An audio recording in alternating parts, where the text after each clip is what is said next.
हम अब चांद पर जाने की बात करना छोड़ चुके हैं, मंगल पर जाने की बात करना छोड़ चुके हैं, हम अब तहखाने में जाने की बात कर रहे हैं। ये महत्वपूर्ण बात। आज 1991 का अध्यादेश, ये धर्मस्थल कानून है कि नहीं?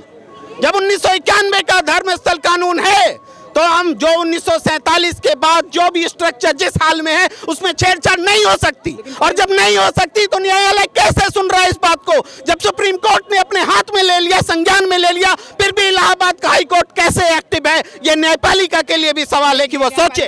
क्यों नहीं इस देश की सबसे बड़ी पार्टी कहती है कि नफरत गलत है, हिंदू मुसलमान गलत है, बंद करो ये हिंदू मुसलमान। क्या आपने कभी सुना प्रेस कॉन्फ्रेंस करके भारतीय जनता पार्टी के नेताओं ने कहा कि नफरत करने वाली भाषा जो बोलेगा हमारी पार्टी में किसी की कोई जगह नहीं है? डेमोक्रेटिक सिस्टम के टूटते जाने के कारण ये स्थिति पैदा हुई है, उसको बचाने की जरूरत है। आज चीफ जस्टिस ऑफ इंडिया को रिटायरमेंट के बाद राज्यसभा में नहीं बैठना चाहिए, विरोध करना पड़ेगा। नमस्कार, मैं अरुणेंद्र कुमार, आप देख रहे हैं द लोकसभा। एक बार फिर से मंदिर मस्जिद विवाद भारत में तूल पकड़ रहा है। पहले कभी बाबरी मस्जिद और राम जन्मभूमि के ऊपर विवाद हुआ, कई दशकों तक ये विवाद चला और विगत कुछ वर्षों पहले ये विवाद खत्म हुआ। लेकिन एक बार फिर से ज्ञानवापी जो है विवाद में है। वहाँ पर कुछ लोग जो हिंदू पक्ष है वो दावा कर रहे हैं कि ज्ञानवापी जो मस्जिद है जहाँ पर इस वक्त उसके नीचे मंदिर के अवशेष मौजूद हैं। वहीं मुस्लिम पक्ष का कहना है कि एक मस्जिद हम गंवा चुके हैं, अब दूसरी मस्जिद नहीं गंवाना चाहते। इसी पर हमारे साथ बात करने के लिए यहाँ पर हम आए हुए हैं। हम बात करेंगे, उससे पहले हम एक परिचय ले लेते हैं, अपना परिचय। नमस्कार, मैं हूँ प्रेम कुमार और आप अवनींद्र जी ना? जी अवनींद्र जी, आपका बहुत बहुत आपके प्लेटफॉर्म पर मैं स्वागत करता हूँ। बहुत धन्यवाद। और जी मेरा पहला सवाल यही रहेगा आपसे, वक्त ना गवाते हुए, कि जिस तरीके से देश में इस वक्त माहौल बन रहा है, मस्जिद के ऊपर फिर से एक बार विवाद आ गया है। कुछ लोग कह रहे हैं कि ये सिर्फ बेबुनियाद एक वो है, लेकिन कुछ लोग कह रहे हैं कि हमारी भावनाएं जुड़ी हुई हैं, वहाँ पे अवशेष मिले हैं। जिस तरीके से कहा गया कि 3 दिन का जो सर्वे हुआ 14, 15, 16 तारीख को, और आज कहा गया कि एक 12.5 फीट की शिवलिंग मिली है। उसके बाद से आगे की काफ़ी मुद्दों पर जिस तरीके से गर्माहट है, उस पर क्या कहना चाहिए? देखिए, जब कोई मसला विवाद का होता है तो दोनों पक्ष के अपने अपने पक्ष होते हैं। महाभारत में भी आप देखिए, दुर्योधन का पक्ष कमजोर थोड़े था, या पांडव का भी पक्ष था। दोनों पक्ष जब मजबूत होते हैं तो महाभारत होती है। और हर बड़ी छोटी बड़ी लड़ाई में यही बात है, सच्चाई किसी न किसी के साथ होती है, दोनों के पक्ष होते हैं। लेकिन प्रश्न ये है कि इस समाज की प्राथमिकता क्या है और क्या होनी चाहिए, देश की प्राथमिकता क्या होनी चाहिए, ये बड़ा प्रश्न है। हम अब चांद पर जाने की बात करना छोड़ चुके हैं, मंगल पर जाने की बात करना छोड़ चुके हैं, हम अब तहखाने में जाने की बात कर रहे हैं। ये महत्वपूर्ण बात है। क्या हमारी प्राथमिकता तहखाने में जाने की होनी चाहिए या चांद और मंगल पर जाने की होनी चाहिए? ये महत्वपूर्ण बात है। वहीं सवाल ये भी खड़ा होता है ना कि जो हमारी संस्कृति थी, जो हमारा पुरानी पहचान थी, मंदिर जो थे वो दबा दिए गए। तो कहीं ना कहीं ये लोग कह रहे हैं कि क्यों नहीं उनको सर्वे कराया जाए? क्या दिक्कत है मुस्लिम पक्ष को उसको सर्वे कराने के लिए? करा दे, क्या दिक्कत है? एक अंतहीन सिलसिला हम शुरू करना चाहते हैं। कभी हम लोग शैव और वैष्णव भी लड़ा करते थे, कभी बौद्ध और हिंदू भी लड़ा करते थे। तो क्या अब गड़े मुर्दे उखाड़े जाएंगे? रोज हम विकास की बातों को छोड़कर इन्हीं मुद्दों में उलझेंगे? ये प्रश्न है। और इस देश ये क्यों हो रहा है?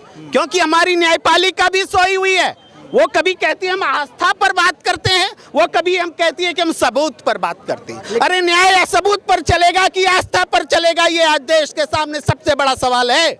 अभी आपने न्यायपालिका पे जिस तरीके से सवाल उठाए, वही न्यायपालिका जब ताजमहल जैसे मुद्दों पर खारिज कर देती है याचिका को, तो आप कहते हैं वहाँ न्याय हो गया। लेकिन जब वही न्यायपालिका ये कहती है कि नहीं, उस वहाँ की सर्वे होना चाहिए, जांच होनी चाहिए, तो आप ये कहते हैं कि नहीं, अब नहीं हो सकता। मीडिया के बनाए हुए इस जो संदेश है इसको छोड़िए कि किसी को जमानत मिल गई तो न्याय हो गया, किसी की याचिका स्वीकार कर ली तो न्याय हो गया, रिजेक्ट कर दी तो न्याय हो गया। इसको न्याय नहीं बोलते हैं। ये प्रोसेस ऑफ जुडिशरी है, इसको न्याय नहीं बोलते हैं। न्याय ये है कि प्रो पीपल बात क्या होगी, किस दिशा में हम बात करेंगे। क्या हम गड़े मुर्दे उखाड़े? आज 1991 का अध्यादेश, ये धर्मस्थल कानून है कि नहीं?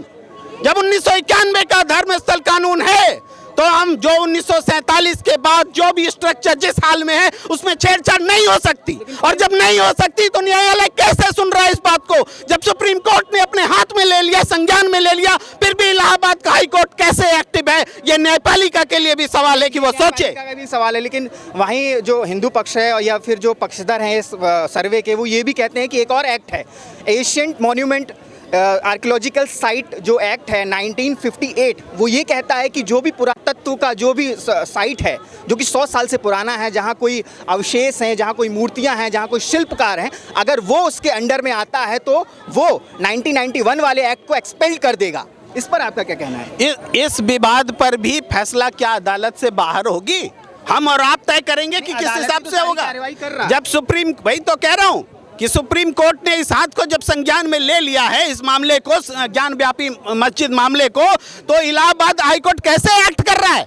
इस पर बात मैं जो आज कह रहा हूं, आपको हो सकता है कि लगे कि मैं अदालत पर सवाल उठा रहा हूं, लेकिन कल को ये बात जब सुप्रीम कोर्ट कहेगी कि इलाहाबाद हाई कोर्ट गलत था, तब आप मुझे याद करिएगा कि मैं कुछ कह रहा था। तो आपके हिसाब से जो हो रहा है वो गलत है? इसका जो हो रहा है गलत का क्या मतलब है? हम कह रहे हैं हमारे देश को अपनी प्राथमिकता तय करनी चाहिए।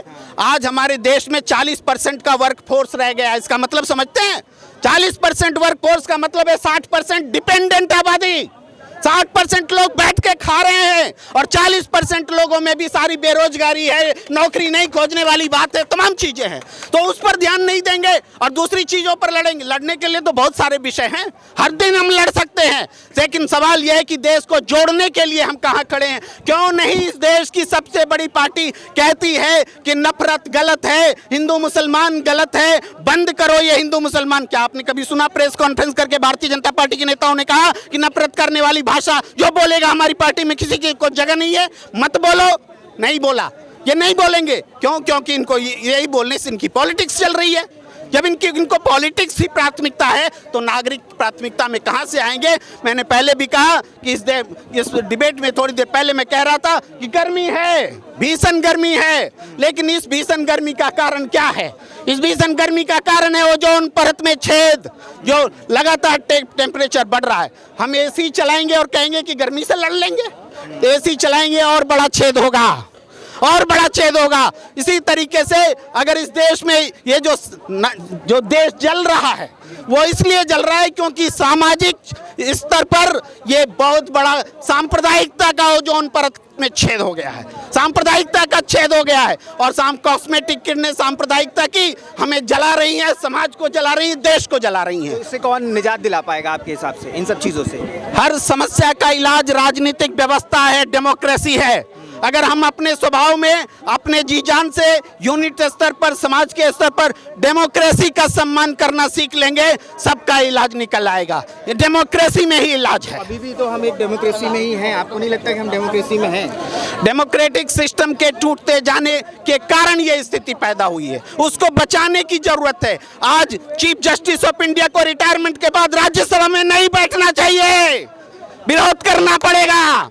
लेकिन अगर चीफ जस्टिस ऑफ इंडिया जो न्यायपालिका का सर्व प्रमुख है, उसके लिए क्या राज्यसभा की कुर्सी बड़ी हो गई? अगर ये होगा तो अदालत नीचे जाएगी और समाज जो है वो नीचे जाएगा, और जा रहा है। न्यायपालिका कहीं ना कहीं इसमें आप जिम्मेदार घूम फिर के न्यायपालिका को ठहरा दे रहे हैं कि कहीं ना कहीं इसमें न्यायपालिका हर जगह से जिम्मेदार है। अगर वो पक्ष में फैसला सुनाए तो जिम्मेदार, विपक्ष में सुनाए तो जिम्मेदार। क्या करे फिर न्यायपालिका आपके? न्यायपालिका पर सवाल इसलिए उठा रहे हैं क्योंकि सबसे ज्यादा उम्मीद न्यायपालिका से है। इस देश को जब कभी भी बचाने आया है न्यायपालिका ही आई है।